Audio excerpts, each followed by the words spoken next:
Hello friends, welcome to ला classes. आज की वीडियो में हम डिस्कस करेंगे आईपीसी 1860 की सेक्शन 498A और चैप्टर 20A के बारे में, जो बात करता है स्त्री के उत्पीड़न के बारे में, निर्दयता के बारे में, क्रूरटी के बारे में। ठीक है, पति या पति के कोई रिश्तेदार द्वारा उसकी पत्नी का उत्पीड़न या उसके साथ क्रूरता, इसके संबंध में ये चैप्टर जोड़ा गया था आईपीसी में 1983 में, यानी आईपीसी के लगभग 100 साल बाद। तो आईपीसी 1860 का चैप्टर 20A बात करता है क्रूरटी के बारे में। पति या पति का कोई रिश्तेदार उसकी पत्नी के साथ क्रूरता करेगा तो सेक्शन कौन सी होगी? 498A। 498A के अंदर उसको सजा दी जाएगी। कितनी? 3 साल की सजा तक दी जा सकती है, या जुर्माना, या दोनों उसको दिए जा सकते हैं। ठीक है, 3 साल की सजा है, मतलब जितनी चोरी में सजा है उतनी ही इस सेक्शन में सजा है। ठीक है, 3 साल की सजा। अब देखते हैं सेक्शन क्या कहती है। सीधी सी सेक्शन है कि जो भी कोई स्त्री के साथ, स्त्री का पति या उसका पति का कोई रिश्तेदार, कोई नातेदार, कोई रिलेटिव्स पत्नी के साथ क्रूरटी करेगा, क्रूरता करेगा, तो उसको 3 साल की सजा दी जाएगी। ये सेक्शन है। लेकिन जो एक्सप्लेनेशन है वे बताते हैं कि इस क्रूरटी का मीनिंग क्या है, किसको समझा जाएगा क्रूरटी, मतलब क्या है क्रूरता का। ठीक है, तो 2 एक्सप्लेनेशन है। पहला एक्सप्लेनेशन बताता है कि ऐसा कोई आचरण, ऐसा व्यवहार जो उस स्त्री के साथ किया जाता है जानबूझकर, जिससे वो क्या हो, आत्महत्या के लिए प्रेरित हो।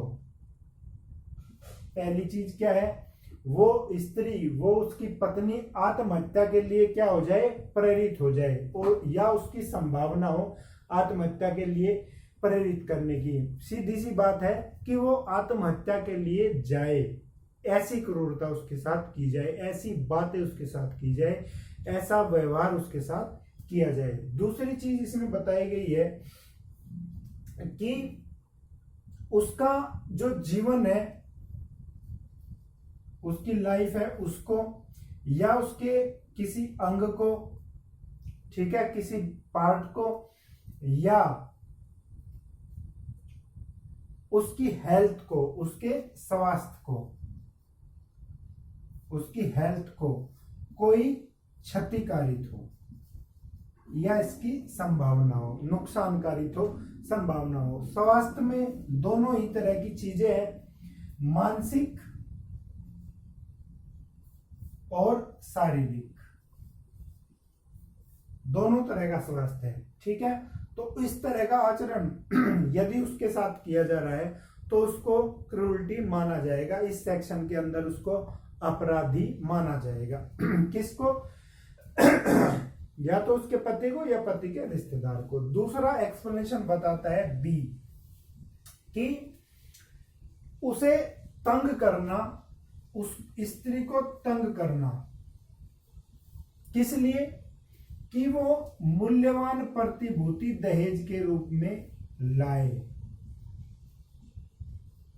ठीक है, मूल्यवान कोई प्रतिभूति यानी दहेज के लिए उसको तंग किया जाना,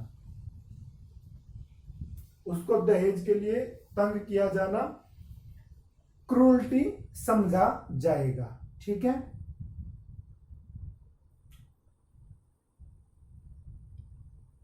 तो ये सीधी सी सेक्शन है। सेक्शन में 2 एक्सप्लेनेशन है कि दोनों एक्सप्लेनेशन बताते हैं क्रूरता किसे समझा जाएगा। तो क्वेश्चन किस तरह से पूछे जाते हैं? सबसे पहले क्वेश्चन पूछा जाता है कि 20A कब जोड़ी गई? 1983 में। ये 1983 में इसको जोड़ा गया। 25 दिसंबर 1983 से ये प्रवर्त हुई, लागू हो गई। ठीक है, 25 दिसंबर 1983 से, 1983 से। पहला क्वेश्चन ये चैप्टर 20A किसके रिगार्डिंग है? क्रूरता के रिगार्डिंग है। स्त्री के प्रति उत्पीड़ना से जो है संबंधित चैप्टर है। और ये धारा बी किससे संबंधित है? केवल एक ही सेक्शन है, 494A। ठीक है, इस तरह क्वेश्चन पूछे जाते हैं। क्रूरटी में क्या क्या आता है? एक्सप्लेनेशन से हमने पता कर लिया। इसके बारे में क्वेश्चन पूछे जाने की संभावना है। कितनी सजा है? 3 साल तक की सजा है, या जुर्माना, या दोनों सजा है। ये क्वेश्चन पूछे जाते हैं। अब देखिए, इसमें जो मारपीट है, क्रूरता में मारपीट की बात कहीं नहीं हुई है। मारपीट जरूरी नहीं है इसमें। मारपीट जरूरी नहीं है कि मारपीट जहां होगी उस फीमेल के साथ वहीं क्रूरता होगी, ऐसा जरूरी नहीं है कि मारा पीटा जाना उसे जरूरी है। ये एक नैतिक और विधिक क्रूरता से संबंध है। इसका संबंध क्रूरता से नैतिक क्रूरता या विधिक क्रूरता से है।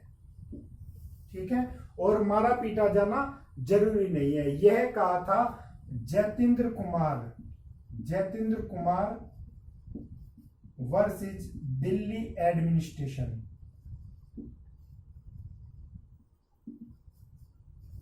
के केस में। 1992 का ये केस था। इसमें जो है कोर्ट ने डिसीजन दिया था कि 494A के लिए क्रूरता में मारना पीटना आवश्यक नहीं है।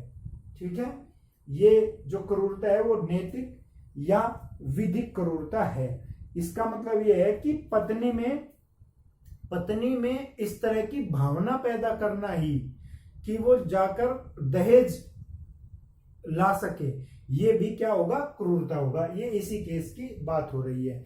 ठीक है, फिर ये भी एक बात उठी है कि भाई ये जो है सेक्शन अनकॉन्स्टिट्यूशनल है, असंवैधानिक है सेक्शन, क्योंकि इसका दुरुपयोग हो सकता है, दुरुपयोग हो रहा है। तो इसमें सुप्रीम कोर्ट ने एक केस में निर्णय दिया था कि ये कोई असंवैधानिक सेक्शन नहीं है, केवल उस सेक्शन का दुरुपयोग हो रहा है, इस वजह से उस सेक्शन को असंवैधानिक करार नहीं दिया जा सकता। ये एक केस था Sushil Kumar Sharma versus union of India.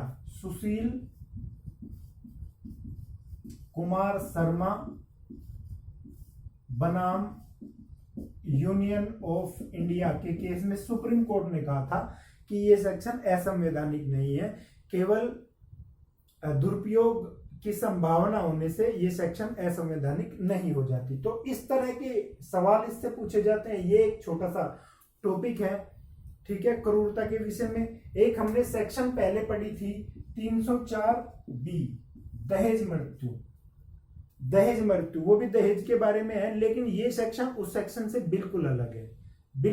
वहां दहेज मृत्यु की बात हो रही है, यहाँ क्रूरता की बात हो रही है। ठीक है, यहाँ क्या है? क्रूरता की बात है। तो बिल्कुल डिफरेंट सेक्शन है और अलग अलग ही इसमें सजा है, अलग अलग तरह का ये ऑफेंस है।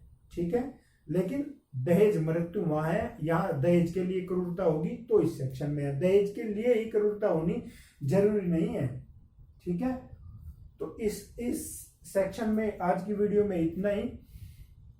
अगर आपको वीडियो पसंद आया तो जरूर इसे लाइक करें, कमेंट करें और चैनल को सब्सक्राइब जरूर करें। वीडियो देखने के लिए आपका बहुत बहुत धन्यवाद।